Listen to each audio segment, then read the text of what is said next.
ખારવા સમાજના કિશનભાઈ ડાલકી, મેનકાબેન અને એમની દીકરી ઉન્નતિનું જે સ્થળ પર એક્સિડન્ટ થયેલું ત્યાંથી મને સોનાની કડલીના ટુકડા મળ્યા છે, એ હું એમને પરત કરી રહ્યો છું.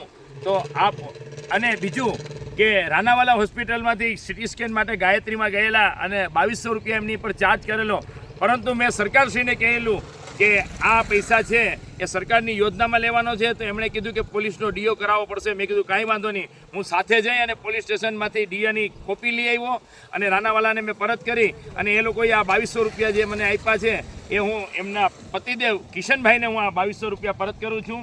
અને સાથે સાથે આ સોનાની મને 4 કડલીના ટુકડા મળ્યા છે એ પણ હું એમને પરત કરું છું, જેની કિંમત 18,000થી 20,000 રૂપિયા હાલની સોનાની કિંમત થતી હોય છે.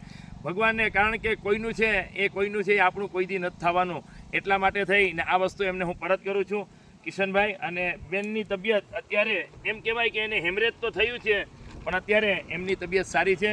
અને સાથે આ પોલીસનો ડીઓ અને એમના કાગળો છે રાનાવાલા હોસ્પિટલના, એ પરત કરું છું.